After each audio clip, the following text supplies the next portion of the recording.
हैदराबाद में भाजपा राष्ट्रीय कार्यकारिणी बैठक का आज दूसरा दिन है और इस बैठक में बीजेपी का राजनीतिक प्रस्ताव पास हुआ। इस बैठक को लेकर असम के मुख्यमंत्री हिमंता बिस्वा शर्मा मीडिया से रूबरू हुए। कहा, गृह मंत्री अमित शाह ने बैठक में पेश किया है राजनीतिक प्रस्ताव।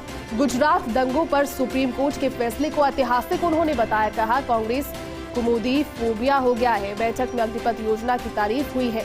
भारत की विदेश नीति देश के हित में बनी। ये तमाम वो बातें जो कि कही। और आज दूसरा और समापन दिन इस कार्यकारिणी राष्ट्रीय कार्यकारिणी की बैठक हैदराबाद में।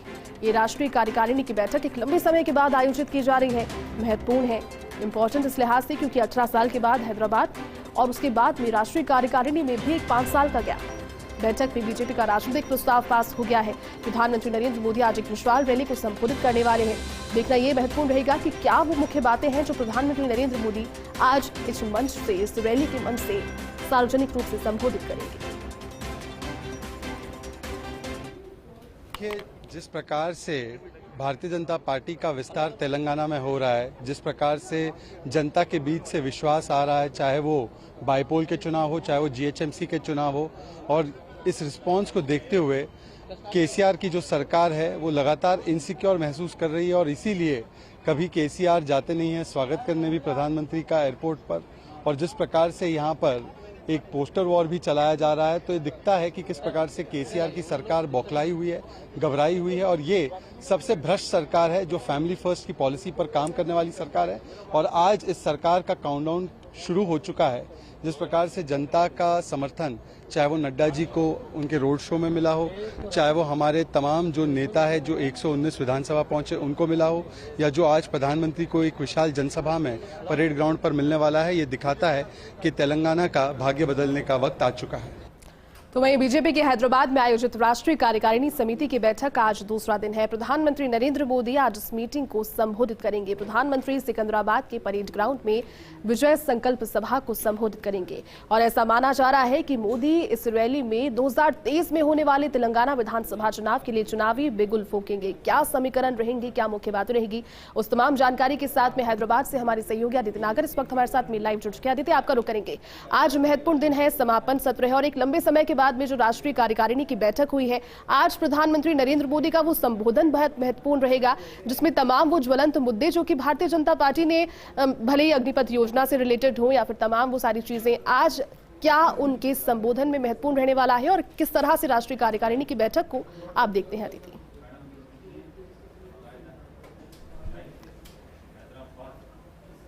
देखिए, पूरे दिन में पांच सत्र रहे हैं, अभी भी सत्र चल रहा है, कई प्रेजेंटेशन चल रही हैं, लेकिन आपने क्योंकि नरेंद्र मोदी के भाषण के बारे में पूछा है तो जाहिर तौर पे पूरी राष्ट्र कार्यकारिणी का जो केंद्र होता है, जो जिसका एक्साइटमेंट होता है, वो नरेंद्र मोदी के भाषण का होता है। नरेंद्र मोदी के भाषण में अक्सर जब पूरे एक तो निचोड़ होता है जो अभी पिछले 2 साल में, साल भर में जितने भी समय बाद ये कार्यकारिणी हो रही है उसका निचोड़ होता है कि देश में जो स्थिति है और नरेंद्र मोदी या भारतीय जनता पार्टी का जो परिवार है उसका क्या विजन है। सबसे बड़ी बात ये होती है कि इस पूरे कार्यकारिणी की बैठक के बाद जब नरेंद्र मोदी समापन भाषण देते हैं तो उसमें वो अपने द्वारा या अपनी सरकार द्वारा किए गए कामों पे तो जाहिर तौर पे बात करते ही हैं, लेकिन आगे क्या कुछ होगा तो एक नव संकल्प की बात होती है। कार्यकारिणी के अंत में खुद प्रधानमंत्री अपने आप को कार्यकर्ता, जब जब भी कोई बड़ी बैठकें होती हैं वो खुद अपने आप को एक कार्यकर्ता के रूप में देखते हैं और वैसे ही काम करने की बात करते हैं। और जब नरेंद्र मोदी खुद एक कार्यकर्ता हैं और यहाँ से जाने से पहले एक संकल्प लेंगे तो जाहिर तौर पे जितने भी कार्यकर्ता के रूप में जो बड़े नेता आए हैं यहाँ पर, 400 से अधिक बड़ा डेलीगेशन यहाँ पहुँचा है, वो भी संकल्प लेता है और उस नव संकल्प के साथ वो लोग वापस पहुँचते हैं। लेकिन आपको बता दें कि सबसे बड़ी बात यह है कि अगर हम नरेंद्र मोदी के भाषण से पहले आज अमित शाह का भाषण हुआ और इस पूरे इस जो 2 दिवसीय कार्यकारिणी थी उसका सबसे महत्वपूर्ण पार्ट था राजनीतिक प्रस्ताव। राजनीतिक प्रस्ताव जब भी कोई पॉलिटिकल पार्टी रखती है तो वो अपना आगे का राजनीतिक विजन के बारे में बताती है। जो हाल ही में जो राजनीतिक व्यवस्थाएं चल रही हैं, जो हिंसा या जिस तरह की स्थिति है उसके बारे में वो क्या सोच रखती है।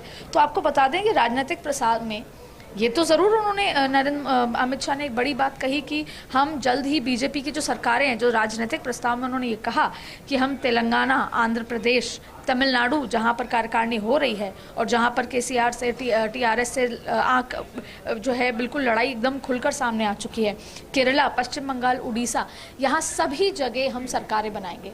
लेकिन आप देखें कि पहले नॉर्थ की कही जाने वाली पार्टी, फिर उन्होंने ईस्ट में काफ़ी कुछ काम किया और आज जो राजनीतिक प्रस्ताव की प्रेस कॉन्फ्रेंस की खुद हेमंत बिश्व शर्मा ने करी और अब जो टारगेट है वो तेलंगाना, आंध्रा से शुरू होकर पश्चिम बंगाल, उड़ीसा, आपने पश्चिम बंगाल में किस तरीके से पार्टी ने काम किया ही देखा।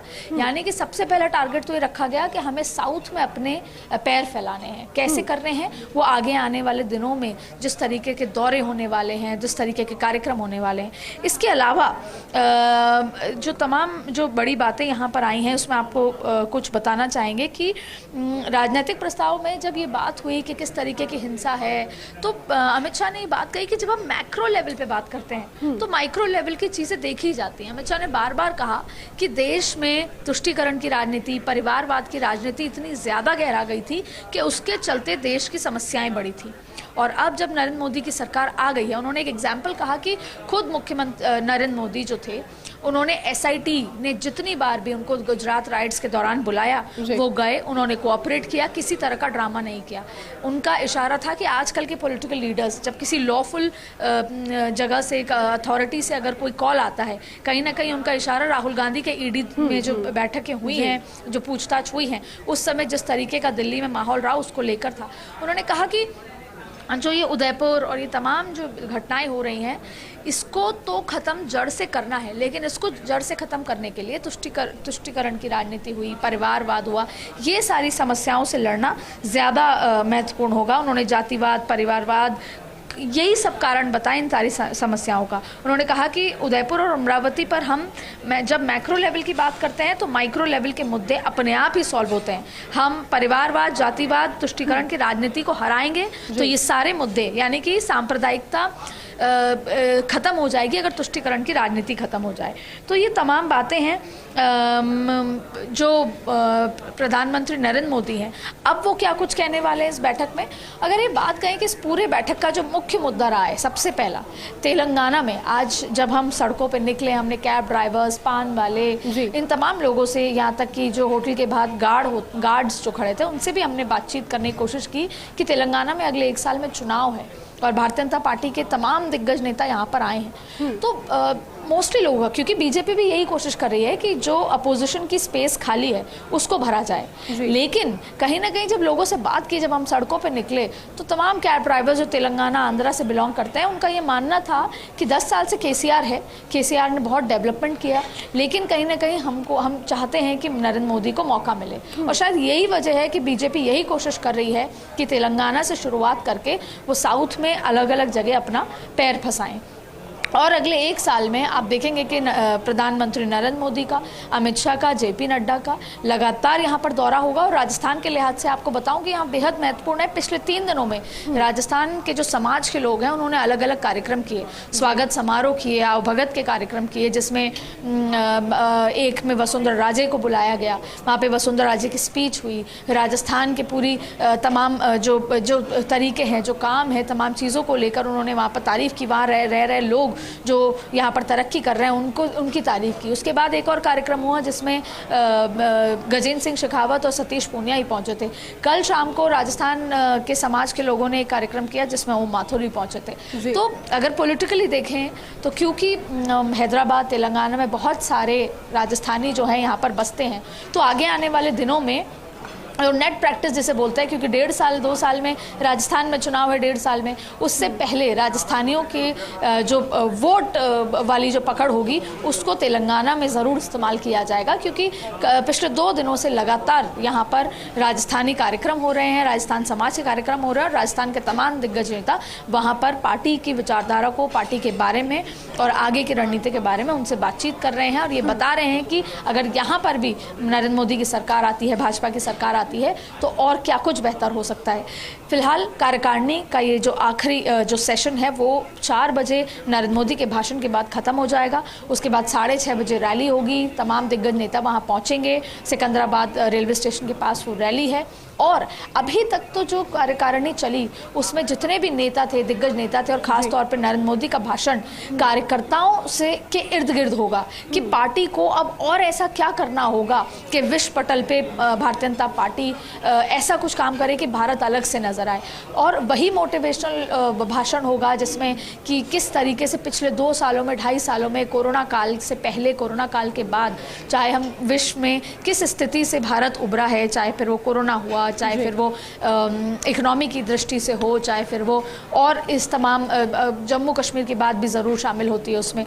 लेकिन आज प्रधानमंत्री नरेंद्र मोदी जब 4 बजे भाषण देंगे तो अपने तमाम आए हुए नेताओं को, कार्यकर्ताओं को एक बार फिर वो एनर्जी बूस्टर देंगे कि हमें एक बार फिर से लगना है, क्योंकि अगर हम आज एकजुट एक साथ खड़े होते हैं तो इसका परिणाम 2024 में देखने को मिलेगा।